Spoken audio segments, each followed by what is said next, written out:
പുതിയൊരു വീഡിയോയിലേക്ക് എല്ലാവർക്കും സ്വാഗതം. ഇന്ന് ഞാൻ ഉണ്ടാക്കുന്നത് ഒരു കടലക്കറിയാണ്.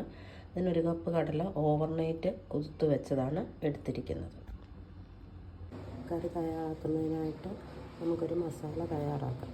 അതിനുവേണ്ടി ഞാൻ എടുത്തിരിക്കുന്നത് ഒരു 2 മീഡിയം സൈസ് സവാള, ചെറിയ തക്കാളി, ഇഞ്ചി, വെളുത്തുള്ളി,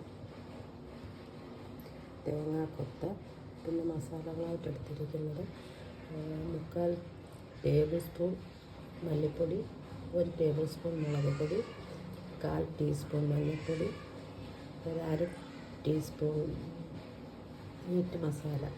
അത് നമുക്ക് വേണമെങ്കിൽ ചിക്കൻ മസാലയാണ് കുറച്ചുകൂടെ ടേസ്റ്റ്. പിന്നെ ഗരം മസാലപ്പൊടി.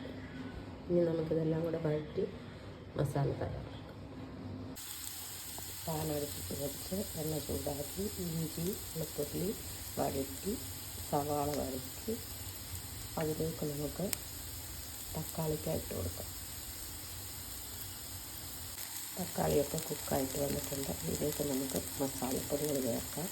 അങ്ങനെ വീഡിയോയുടെ ദൈർഘ്യം കുറയ്ക്കുന്നതിനാണ് എല്ലാമായിട്ട് വഴറ്റുന്നതെല്ലാം ഒന്നും കാണിക്കാത്തത്.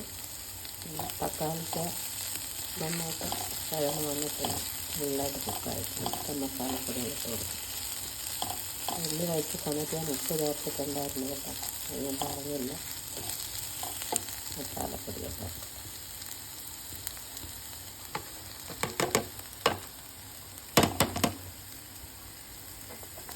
ഇതിന് നന്നായിട്ടൊന്ന് പച്ചമണം മാറുന്നുണ്ട്. മസാലയെല്ലാം മൂത്ത് വന്നിട്ട് നന്നായിട്ട് നല്ല മണമൊക്കെ വന്നിട്ടുണ്ട്.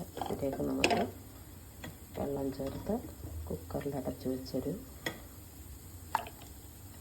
10 മിനിറ്റ്, കടലയുടെയൊക്കെ വേവനുസരിച്ചിരിക്കുന്നു. 10 മിനിറ്റ് കൊണ്ട് കടല വെന്ത് കിട്ടും. നമുക്ക് ഓവർനൈറ്റ് കൊടുത്ത് വെച്ചതായതുകൊണ്ട് പെട്ടെന്ന് വെന്ത് കിട്ടും.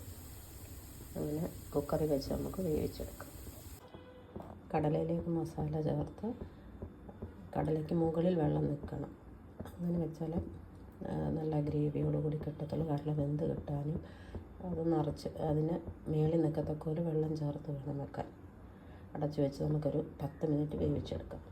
അങ്ങനെ കടല നന്നായിട്ട് വെന്ത് വന്നിട്ടുണ്ട്. അതിലേക്ക് ഞാൻ കടുക് താളിച്ച് ചേർത്തിട്ടുണ്ട്.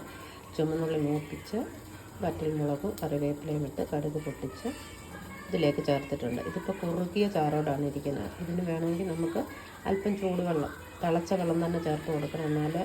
അല്ലെങ്കിൽ കറിയുടെ ടേസ്റ്റ് നഷ്ടപ്പെടും. ചൂടുവെള്ളം കൂടെ ചേർത്താൽ നമുക്ക് കുറച്ചുകൂടെ ഗ്രേവി ആക്കാൻ പറ്റും. അങ്ങനെ നമ്മുടെ സ്വാദിഷ്ടമായ കടലക്കറി റെഡി ആയിട്ടുണ്ട്. സിമ്പിളാണ്. ഒരു പ്രാവശ്യമെങ്കിലും നിങ്ങൾ ഇതുപോലെ ഉണ്ടാക്കി നോക്കണം. എൻ്റെ വീഡിയോ ഇഷ്ടപ്പെട്ടെങ്കിൽ ലൈക്ക് ചെയ്യണം, ഷെയർ ചെയ്യണം, സബ്സ്ക്രൈബ് ചെയ്യണം. കൂട്ടത്തിൽ ആ ബെല്ലൈക്കണൂടെ ഒന്ന് അമർത്തിയേക്കണം. ഇനിയൊരു വീഡിയോയിൽ കാണുന്നിടം വരെയും ബൈ ബൈ.